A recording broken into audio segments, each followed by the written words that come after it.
এতিয়াৰে পৰা মুখ্যমন্ত্ৰীৰ সম্পত্তি সন্দৰ্ভত মন্তব্য কৰিব নোৱাৰিব গৌৰৱ গগৈয়ে। আদালতৰ নিৰ্দেশৰ পিছতে শংকিত গৌৰৱ গগৈ। মুখ্যমন্ত্ৰীৰ ৫০০ কোটি টকাৰ মানহানিৰ গোচৰত আদালতৰ পৰা আহিছে গুৰুত্বপূৰ্ণ নিৰ্দেশ। গৌৰৱ গগৈ, জিতেন্দ্ৰ সিং, ভূপেশ বাঘেললৈ ন্যায়ালয়ৰ নিৰ্দেশ। ৯ মাৰ্চত গৌৰৱ গগৈকে ধৰি ৭জনক আদালতত হাজিৰ হোৱাৰ নিৰ্দেশ। মুখ্যমন্ত্ৰীৰ ৫০০ কোটি টকাৰ মানহানিৰ গোচৰত স্থগিতাদেশ। সংবাদমেলত মুখ্যমন্ত্ৰীৰ বিৰুদ্ধে দিছিল ভিত্তিহীন মানহানিকৰ তথ্যৰ অভিযোগ। গৌৰৱ গগৈ তথা কংগ্ৰেছে মুখ্যমন্ত্ৰী ডঃ হিমন্ত বিশ্ব শৰ্মা তথা তেখেতৰ পত্নীৰ বিৰুদ্ধে আনিছিল বহু বিস্ফোৰক অভিযোগ। বেআইনীভাৱে পৰ্বতসম সম্পত্তি গঢ়াৰ অভিযোগ আনিছিল সংবাদ মাধ্যমৰ সন্মুখত কংগ্ৰেছে। ইয়াৰ পিছতে আইনৰ কাষ চাপে মুখ্যমন্ত্ৰী ডঃ হিমন্ত বিশ্ব শৰ্মা। আৰু সংবাদমেলত কংগ্ৰেছে ভিত্তিহীন মানহানিকৰ তথ্য উত্থাপন কৰাৰ অভিযোগ আনি ৫০০ কোটি টকাৰ মানহানিৰ গোচৰ দৰে ৰাজ্যৰ মুখ্যমন্ত্ৰীগৰাকীয়ে। ইয়াৰ পিছতে উক্ত গোচৰত আদালতৰ পৰা আহিছে গুৰুত্বপূৰ্ণ নিৰ্দেশ। নিৰ্দেশ মৰ্মে ৯ মাৰ্চত গৌৰৱ গগৈ, জিতেন্দ্ৰ সিং, ভূপেশ বাঘেলকে ধৰি ৭গৰাকীকৈ কংগ্ৰেছী আদালতত হ'ব লাগিব হাজিৰ। সমান্তৰালভাৱে এখন বিশেষ কাকতৰ স্বত্বাধিকাৰী জয়ন্ত বৰুৱাৰ বিৰুদ্ধেও আছিল মুখ্যমন্ত্ৰীৰ গোচৰত নাম। আদালতৰ নিৰ্দেশ মৰ্মে মুখ্যমন্ত্ৰীৰ বিৰুদ্ধে উত্থাপিত হোৱা অভিযোগসমূহ সম্পূৰ্ণ তথ্যৰে দাখিল কৰিব লাগিব আদালতত কংগ্ৰেছে।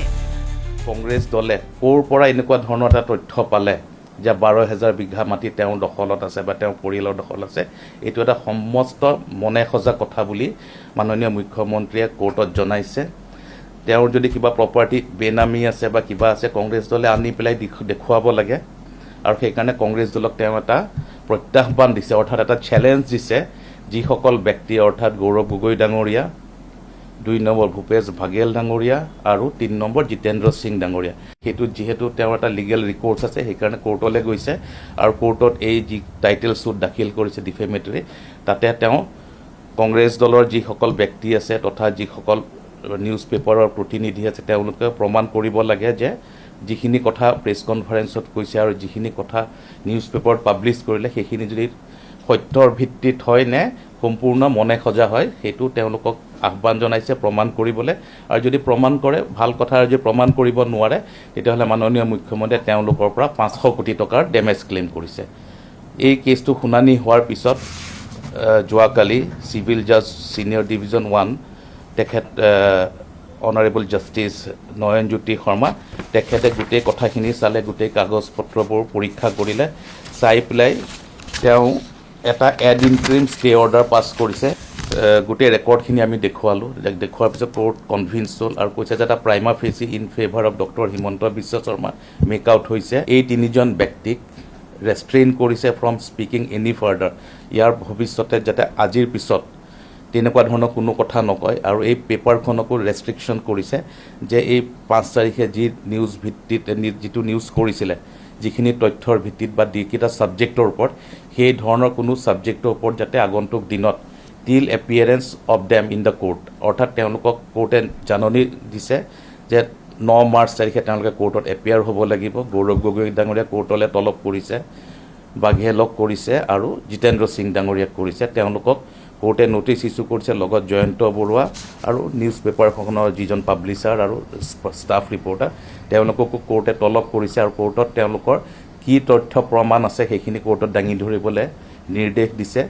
আৰু তেতিয়ালৈকে কোনো ধৰণৰ বাতৰি হিমন্ত বিশ্ব শৰ্মা বা তেওঁৰ পৰিয়ালৰ এগেইনষ্টত regarding any property, regarding Himanta Biswa শৰ্মাৰ election as chief minister, regarding Himanta Biswa শৰ্মাৰ any allegation of involvement in any scam, সেইবিলাকৰ ওপৰত কোনো ধৰণৰ বক্তব্য ৰাখিব বাধা দিছে, বাৰণ কৰিছে। আৰু এই পেপাৰখনক তেনেকুৱা ধৰণৰ নিউজ কৰিবলৈ বাৰণ কৰিছে। মুখ্যমন্ত্ৰীৰ ৫০০ কোটি টকাৰ মানহানি গোচৰক লৈ এতিয়া শংকিত হৈছে নেকি গৌৰৱ গগৈ? আজিৰ দিনটোত গৌৰৱৰ পৰা আহিছে এক বিশেষ মন্তব্য যে আদালতত নহয়, মুখ্যমন্ত্ৰীৰ সৈতে মই ৰাস্তাত যুঁজিবলৈ বিচাৰোঁ। মই এজন ৰাজনীতিবিদ। অসমৰ ৰাইজে জানে কি সঁচা কি মিছা। মুখ্যমন্ত্ৰীৰ ওপৰত মোৰ কেছ দিবলৈ মন নাই। সকলোৰে প্ৰশ্ন, যদিহে আদালতৰ অভিযোগসমূহ তথ্য সহকাৰে দাঙি ধৰিব নোৱাৰে কংগ্ৰেছে, তেন্তে কি হ'ব গৌৰৱৰ, কি হ'ব কংগ্ৰেছৰ?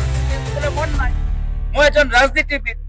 মই জনতাৰ বিবেক ওপৰত মই বিশ্বাস কৰোঁ। অসমৰ ৰাইজে যে কি সঁচা কি মিছা ভালদৰে জানে। তাৰ ওপৰত মোৰ বিশ্বাস। মই এজন ৰাজনীতিবিদ, মই ৰাস্তাত মই যুঁজিবলৈ বিচাৰো হিমন্ত বিশ্ব শৰ্মা ডাঙৰীয়া, কোৰ্টত নহয়। গতিকে মই জানো সত্য মোৰ লগত, মই জানো যে মই যিখিনি কথা কৈছো সঁচা। তেওঁ ভয়াতুৰ আমাৰ পৰা শংকিত হৈছে, আমাৰ পৰা ভয় কৰিছে, আমাৰ কথাখিনি শব্দ কৰিবলৈ বিচাৰে। সেইকাৰণে তেওঁ জানে যে জনসাধাৰণৰ মাজত এইখিনি কথা যথেষ্ট প্ৰচলিত, আৰু সেইকাৰণে জনতাৰ ওপৰত তেওঁলোকৰ বিশ্বাস নাই, জনতা আদালতৰ ওপৰত তেওঁলোকৰ বিশ্বাস নাই। ইমান কৰিলেও আমি পৰৱৰ্তী দিনত কংগ্ৰেছ দলে কি আইনী পদক্ষেপ ল'ব লাগে তাৰ ওপৰত আমি বিচাৰ কৰিম। বিশেষ প্ৰতিবেদন, নিউজ ডেস্ক ৰিপৰ্ট।